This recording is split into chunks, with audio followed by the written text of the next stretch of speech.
मंगलानांच कर्तारौ वंदे वाणी विनायकौ नमामि सद्गुरुं शांतं सच्चिदानंद विग्रहं पूर्ण ब्रह्म परानंदम ईशमानंदी वल्लभम प्रपन्न पारिजाताय तोत्रवेत्रैकपाणये ज्ञानमुद्राय कृष्णाय गीतामृतदुहे नमः। माधुर्य रसकल्लोलां शिवशक्त्यैकरूपिणीं अमृतानुभवार्थाय वंदे ज्ञानेशनन्दिनीं।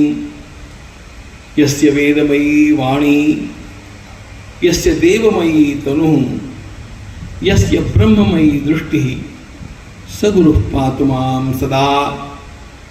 आपदां पहर्तारं दातारं सर्वसंपदां लोकाभिरामं श्रीरामं भूयो भूयो नमाम्यहम्। भारतीय स्वतंत्रता के इस अमृत महोत्सव पर्व में मेरा भारत महान इस विषय को लेकर के हम लोग चिंतन करते हुए प्रथम दिन इस देश का ज्ञान कैसा था इसका विचार करते रहे। कैसा दिव्य ज्ञान इस देश ने संसार को प्रदान किया, वेद मूलक वह ज्ञान, वह संस्कृति। और कल हम देख रहे थे कैसा विज्ञान इस देश ने सारे संसार को दिया। मैं जितना भी कल आप लोगों के सामने विषय रख पाया हूं वह केवल एक उसका नमूना है। विज्ञान की कोई भी शाखा ऐसी नहीं जिस शाखा में भारतीयों का योगदान सबसे पहला है। और यह बात हम लोगों को इसलिए जान करके अपने मन में रखनी चाहिए कि हम लोग उन अज्ञानी अंधविश्वासी जंगली लोगों के वंशज नहीं हैं। हम उन ऋषियों के वंशज हैं जिनका ज्ञान आकाश को छूता था। एक ऋग्वेद के नासदीय सूक्त को अथवा अस्यवामीय सूक्त को कोई पढ़ ले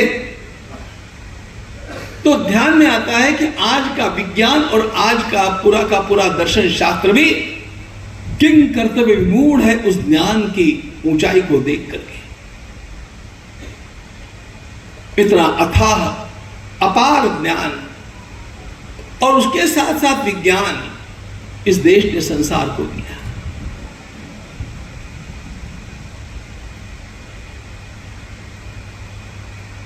इतना सारा ज्ञान और विज्ञान यह कहां से आता था? इसका मूल कारण इस देश की शिक्षा पद्धति में था। जिस प्रकार की शिक्षा पद्धति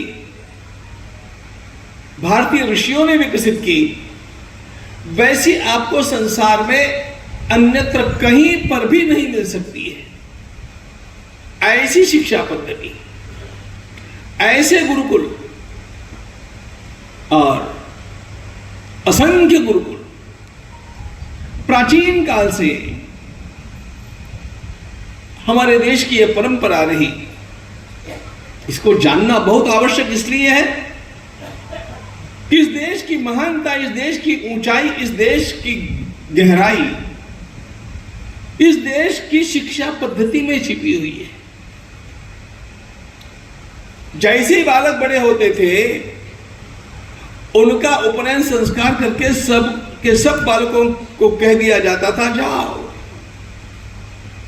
अब आपको आश्रम में निवास करना है, आश्रम में।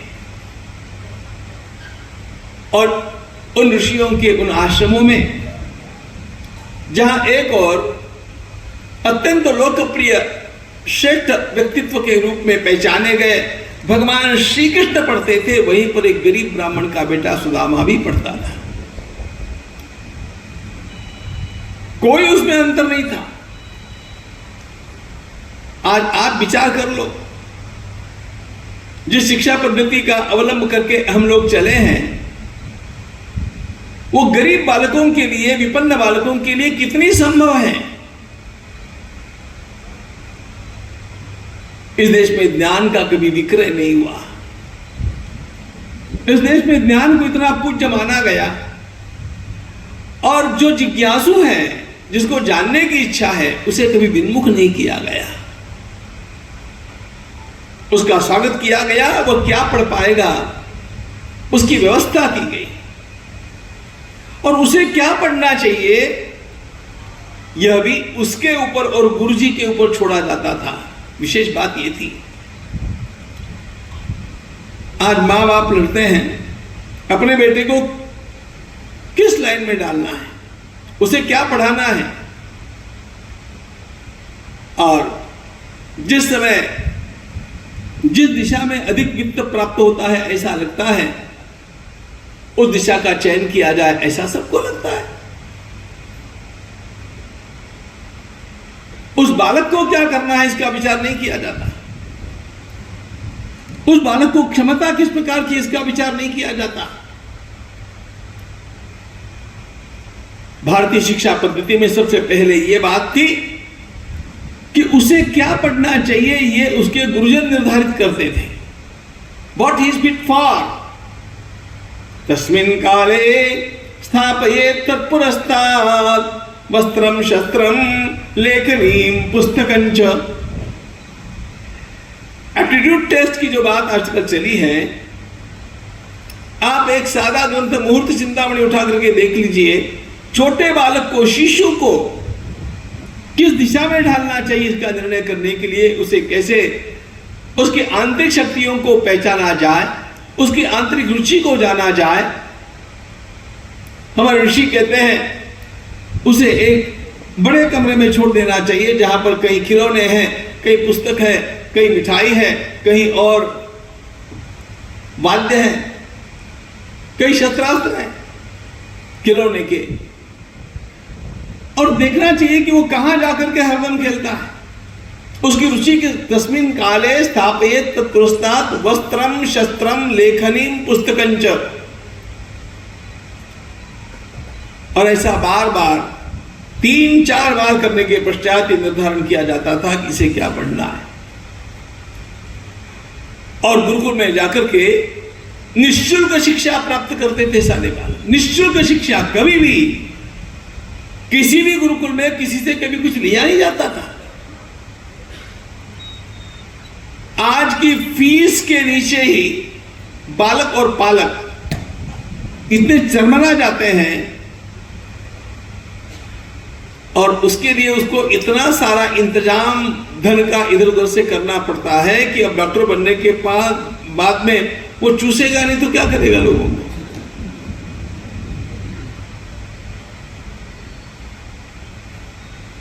उसको सर्वदा यही ध्यान में आता है कि इसके लिए मैंने इतना खर्चा किया है, उस व्यय के लिए इतना कर्जा भी लिया है, तो जल्दी से जल्दी उसको पूरा भी करना हो तो कुछ तो भी ऐसा ही करो। सोलापुर में नहीं किया जाता है, इसलिए आप लोगों को पता नहीं है, लेकिन सामान्यतया ये सारी बातें क्यों आती है? इसलिए आती है कि शिक्षा क्षेत्र में इतना बड़ा अंतर है। आज की हर व्यवस्था और प्राचीन ऋषियों की हर व्यवस्था, इसकी तुलना की जाए ना तो पता चलेगा कि हमने प्रगति की है कि हम अधोगति के मार्ग में आगे जा रहे हैं।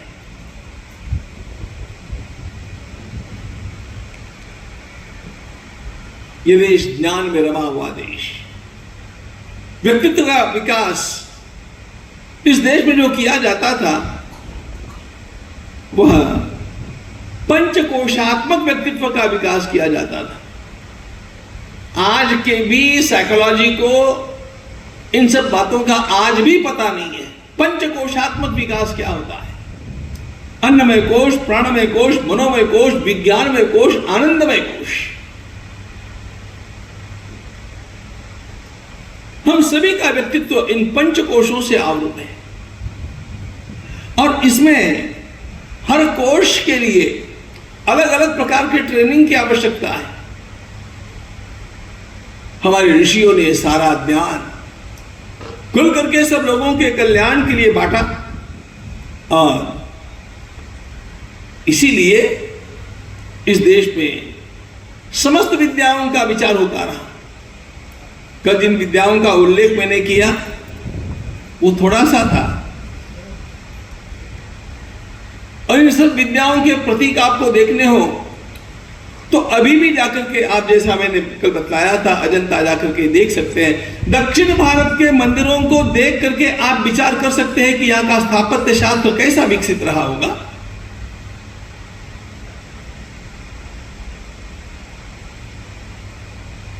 मदुरई की भगवती मीनाक्षी के मंदिर का जो गोपुरम बना हुआ है उसको देख करके आप विचार कर सकते हैं कि यहां का स्थापत्य शास्त्र कैसा रहा होगा। सागर के ऊपर कैसे पुल बनाया जाए, हमारे निकम में लोगों ने जो सरकार में बैठे थे उन सब लोगों ने तो राम सेतु को काल्पनिक करार कर दिया था। अदालत में भी जाकर के, न्यायालय में भी ये कह दिया था कि एफिडेविट के साथ ये काल्पनिक है क्योंकि राम नाम का कोई व्यक्ति हुआ ही नहीं। इतने गिरे हुए काले अंग्रेजों के साथ हम लोग जी रहे हैं, ध्यान रखना। ये तो बहुत उत्तम बात हो गई। नासा ने स्वयं इस बात को घोषित कर दिया कि भारत और श्रीलंका के बीच में सागर के अंदर सेतु है, और यह सेतु नेचुरल नहीं है, इट्स मैन मेड।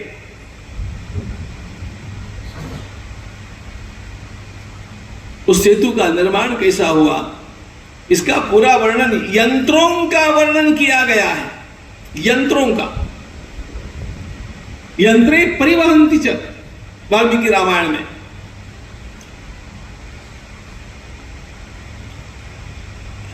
हमारे सुश्रुत जो चिकित्सा विज्ञान के अत्यंत श्रेष्ठ विभूति माने जाते हैं, उनकी विशिष्ट कला शल्य चिकित्सा की। शल्य चिकित्सा के लिए किन शस्त्रों का उपयोग करना चाहिए, किन उपकरणों का उपयोग करना चाहिए, ऐसे 125 से अधिक उपकरणों का पूरा वर्णन, केवल नाम नहीं, आपको आज भी उपलब्ध है। और उनके अलग अलग वर्णनों को देख करके चकित हो जाते हैं।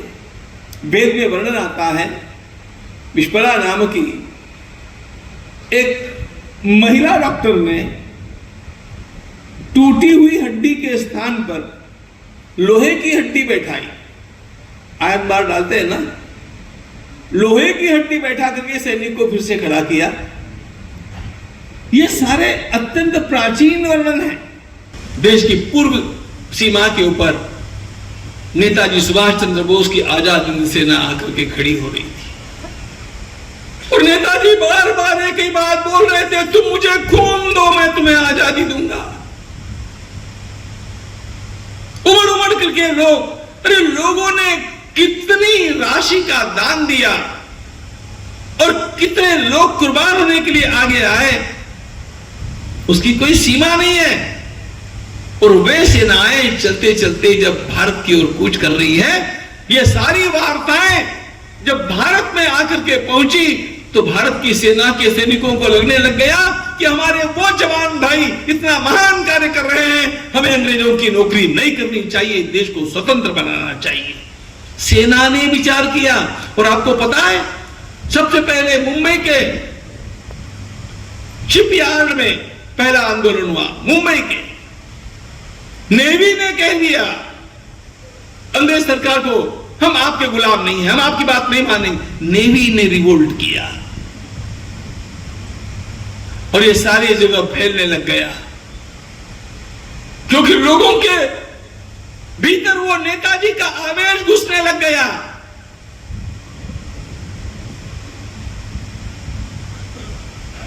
अब लोगों को सरदार भगत सिंह के वे इनकलाब जिंदाबाद के नारे और वंदे मातरम के नारे याद आने लग गए, और लोगों को, सैनिकों को लगने लग गया कि नहीं, हम नहीं लड़ेंगे। उनको लज्जा लगने लग गई कि हमारे देश को आजाद करने के लिए हमारे भाई दूसरे सीमा से आ रहे हैं, हम उनके ऊपर बंदूक चलाएंगे? नहीं चलाएंगे। सेना का ये रुख जब देखा तब जाकर के अंग्रेज सरकार ने नरमाई स्वीकार की और मान्य किया कि हम आपको स्वतंत्रता देंगे। किसने लाई स्वतंत्रता? ये उन वीरों ने लाई।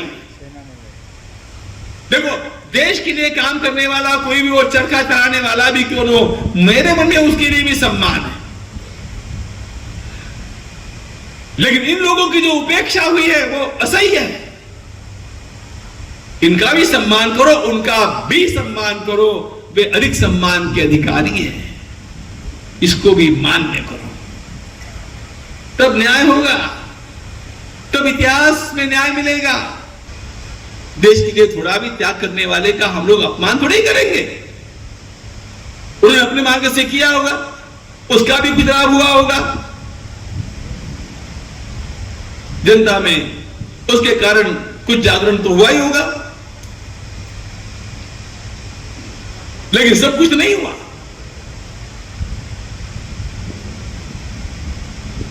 इतने सारे बलिदानों के परिणाम स्वरूप मित्रों, वह दिन हमारी पूर्व पीढ़ियों ने देखा जिस दिन भारत स्वतंत्र हुआ और लाल किले के ऊपर अपना प्यारा तिरंगा लहराया। येस न्यूज मराठीच्या सर्व बातम्या मोबाईलवर मिळवण्यासाठी आजच YouTube वर येस न्यूज मराठीला सबस्क्राइब करा आणि बेल आयकॉन ऑन ठेवा।